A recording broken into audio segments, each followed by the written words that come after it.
প্রিয় ছাত্রছাত্রী কেমন আছো? আশা করি সকলে ভালো আছো। আজকে চলে এসেছি তোমাদের কাছে গুরুত্বপূর্ণ কতগুলি প্রশ্ন নিয়ে, যারা ফুড এসআই দেবে, ডব্লিউবিপি বা ক্লার্কশিপ, কেপি, ডব্লিউবিসিএস, তো এই সমস্ত পরীক্ষার জন্য গুরুত্বপূর্ণ কতগুলি জিকে প্রশ্ন নিয়ে চলে এসেছি। তো চলো দেরি না করে শুরু করে দিই। আজকের প্রথম প্রশ্ন বলছে, এ ফেয়ারওয়েল টু আর্মস এই বইটির লেখককে? Option 1 Thomas Hardy, option 2 Charles Dickens, option 3 অ্যাটলাস হ্যাক্সলি এবং অপশন 4 আর্নেস্ট হেমিংওয়ে। তো এ ফেয়ারওয়েল টু আর্মস এই বইটির লেখক কিন্তু option number 4 Ernest Hemingway. Option number 4 হলো এই প্রশ্নের সঠিক উত্তর। চলে যাচ্ছি পরবর্তী 2 নাম্বার প্রশ্নে। বলছে ভারতীয় সংবিধানের কোন অংশে কেন্দ্রীয় শাসন ব্যবস্থা বর্ণিত হয়েছে? Option 1 part 3, option 2 part 4, option 3 part 5 এবং অপশন 4 পার্ট 6।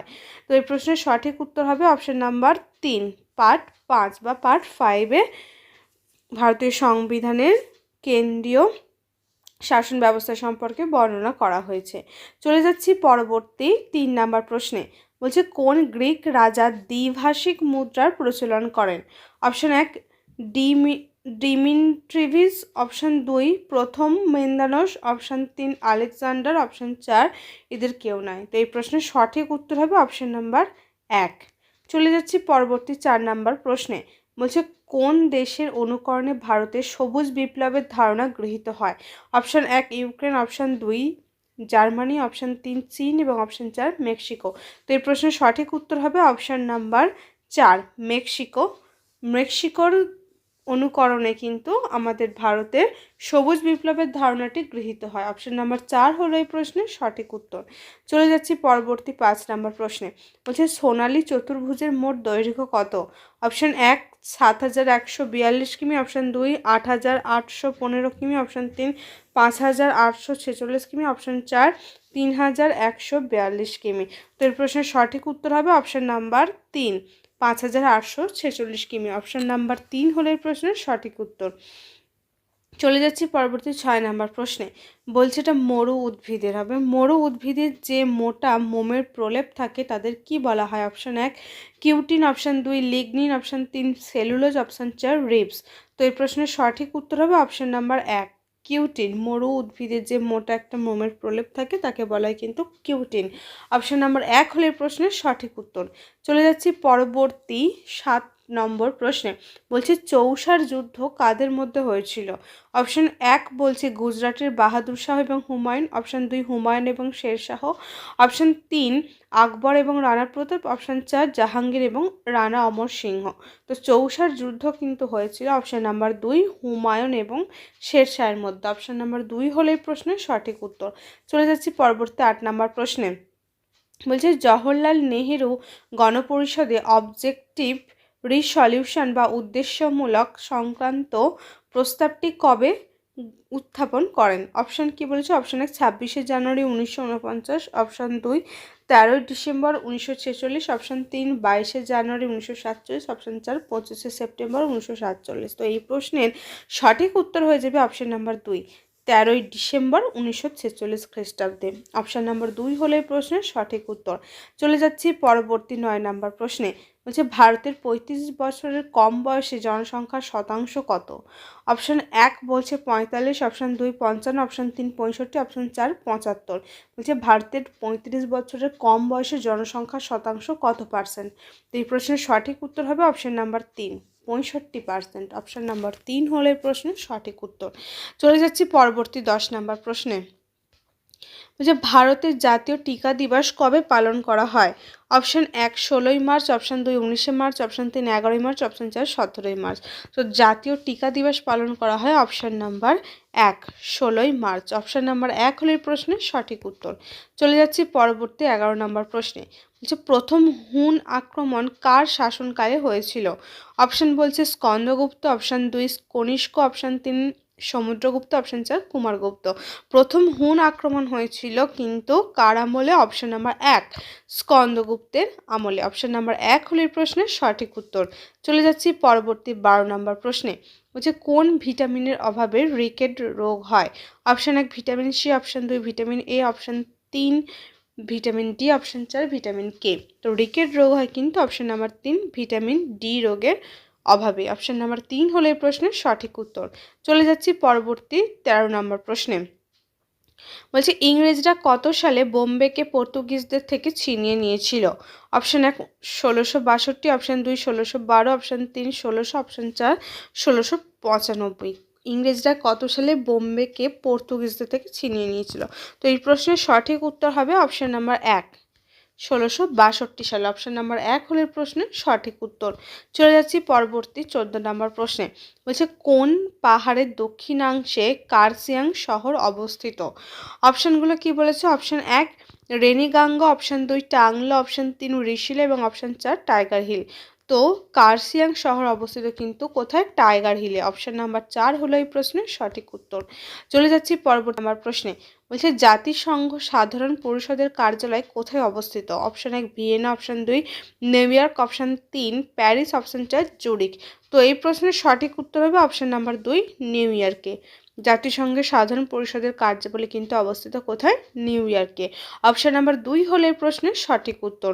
চলে যাচ্ছি পরবর্তী 16 নম্বর প্রশ্নে। বলছে ভারতে কোথায় প্রথম বিপ্লবী আন্দোলন দেখা গিয়েছিল? Option 1 Bangla, option 2 Punjab, option 3 Maharashtra, option 4 Rajasthan. তো এই প্রশ্নের সঠিক উত্তর হবে কিন্তু অপশান নাম্বার 3 মহারাষ্ট্রে। মহারাষ্ট্রের সর্বপ্রথম বিপ্লবী আন্দোলন দেখা দিয়েছিল। অপশান নাম্বার 3 হলো এই প্রশ্নের সঠিক উত্তর। চলে যাচ্ছি পরবর্তী প্রশ্নে। বলছে নিচের কোনটি পাদদেশীয় হিমবাহের উদাহরণ? Option 1 Lambert, option 2 Hubert, option 3 Malaspina, option 4 কয়ারেক। তো এই প্রশ্নের সঠিক উত্তর হবে অপশান নাম্বার 3 মালাস্পিনা। পাদদেশীয় হিমবাহে অবস্থিত কিন্তু মালাস্পিনা। অপশান নাম্বার 3 হলো এই প্রশ্নের সঠিক উত্তর। চলে যাচ্ছি পরবর্তী প্রশ্নে। বলছে বাহুমনি রাজবংশ ও বিজয়নগর সাম্রাজ্যের মধ্যেই প্রায়শই যে অঞ্চল নিয়ে সংঘাত লাগতো সেটা কি? Option 1 Madurai, option 2 Warangal, option 3 Malabar, option 4 Raichur Doab. তো এই প্রশ্নের সঠিক উত্তর হবে কিন্তু option number 4 Raichur Doab. Option number 4 হলো এই প্রশ্নের সঠিক উত্তর। চলে যাচ্ছি পরবর্তী 19 নম্বর প্রশ্নে। বলছে ভারতের প্রথম দলিত সম্প্রদায়ের রাষ্ট্রপতির নাম কি? অপশান 1 রামনাথ কোবিন্দ, অপশান 2 প্রতিভা দেবী সিংহ পাটিল, অপশান 3 কে আর রামনারায়ণ, অপশান 4 দ্রৌপদী মুর্মু। তো এই প্রশ্নের সঠিক উত্তর হবে কিন্তু অপশান নাম্বার 3 কে আর রামনারায়ণ। ভারতের প্রথম দলিত সম্প্রদায়ের রাষ্ট্রপতি হলেন কিন্তু অপশান নাম্বার 3 কে আর রামনারায়ণ। অপশান নাম্বার 3 হলো এই প্রশ্নের সঠিক উত্তর। চলে যাচ্ছি পরবর্তী প্রশ্নে। বলছে কয়লা উত্তোলনের পশ্চিমবঙ্গের স্থান ভারতের রাজ্যগুলির মধ্যে কত? অপশান 1 প্রথম, অপশান 2 তৃতীয়, অপশান 3 চতুর্থ, অপশান 4 সপ্তম। তো এই প্রশ্নের সঠিক উত্তর হবে কিন্তু অপশান নাম্বার 4 সপ্তম। চলে যাচ্ছি পরবর্তী 21 নম্বর প্রশ্নে। বলছে দিল্লির কোন ঐতিহাসিক স্থাপত্যে পার্সিয়ান এবং ভারতের স্থাপত্যের সংযোগ সাধন ঘটানো হয়েছিল? অপশান 1 লোধির সমাধি, অপশান 2 কুতুব মিনার, অপশান 3 হুমায়ুনের সমাধি, অপশান 4 রেড ফোর্ট। তো এই প্রশ্নের সঠিক উত্তর হবে অপশান নাম্বার 3 হুমায়ুনের সমাধি। অপশান নাম্বার 3 হলো এই প্রশ্নের সঠিক উত্তর। চলে যাচ্ছি পরবর্তী প্রশ্নে। বলছে চিত্রগুপ্তর নিচের কোন লেখকের ছদ্মনাম ছিল? Chitragupta. Option 1 Samaresh Basu, option 2 Pramod Chowdhury, option 3 Sunil Gangopadhyay, option 4 Satinath Bhaduri. তো এই প্রশ্নের সঠিক উত্তর হবে অপশান নাম্বার 4 সতীনাথ ভাদুরীর ছদ্মনাম ছিল কিন্তু চিত্রগুপ্ত। অপশান নাম্বার 4 হলো এই প্রশ্নের সঠিক উত্তর। চলে যাচ্ছি পরবর্তী 23 নম্বর প্রশ্নে। বলছে ভারতীয় দর্শনের প্রাচীনতম নিদর্শন কোনটি? অপশান 1 যোগ, অপশান 2 সংখ্যা, অপশান 3 বৈশেষিক, অপশান 4 কর্মমীমাংসা। তো এই প্রশ্নের সঠিক উত্তর হবে কিন্তু অপশান নাম্বার 2 সংখ্যা। ভারতীয় দর্শনের প্রাচীনতম নিদর্শন হলো কিন্তু সংখ্যা। অপশান নাম্বার 2 হলো এই প্রশ্নের সঠিক উত্তর। চলে যাচ্ছি পরবর্তী 24 নম্বর প্রশ্নে। বলছি একটি তারার রং তার কি নির্দেশ করেন? অপশান 1 ওজন, অপশান 2 আকার, অপশান 3 দূরত্ব, অপশান 4 তাপমাত্রা। তো এই প্রশ্নের সঠিক উত্তর হবে অপশান নাম্বার 4 তাপমাত্রা। একটি তারার রং কি নির্দেশ করে? তাপমাত্রা। অপশান নাম্বার 4 হলো এই প্রশ্নের সঠিক উত্তর। চলে যাচ্ছি পরবর্তী 25 নম্বর প্রশ্নে। বলছে ব্রিটিশ শাসিত ভারত থেকে বার্মাকে কত সালে বিচ্ছিন্ন করা হয়? Option 1 1932, option 2 1939, option 3 1935, option 4 1942। তো এই প্রশ্নের সঠিক উত্তর হবে অপশান নাম্বার 3 1935 সালে। চলে যাচ্ছি পরবর্তী প্রশ্নে। বলছে ভারতীয় সংবিধানের প্রস্তাবনা নির্দেশ করে যে ভারতের সংবিধানের উৎস হলো কোথায়? Option 1 Lok Sabha, option 2 Rajya Sabha, option 3 ভারতের রাষ্ট্রপতি, অপশান 4 ভারতের জনগণ। তো এই প্রশ্নের সঠিক উত্তর হবে অপশান নাম্বার 4 ভারতের জনগণ। চলে যাচ্ছি পরবর্তী প্রশ্নে। বলছে সোনার সাথে তামা মিশ্রিত হয় কেন? অপশান 1 সোনাকে নরম করতে, অপশান 2 সোনাকে আরো হলুদ করতে, অপশান 3 সোনাকে শক্ত করতে, অপশান 4 সোনাকে চকচকে করতে। তো এই প্রশ্নের সঠিক উত্তর হবে অপশান নাম্বার 3 সোনাকে শক্ত করতে সোনার সাথে তামা মিশ্রণ করা হয়। অপশান নাম্বার 3 হলো এই প্রশ্নের সঠিক উত্তর।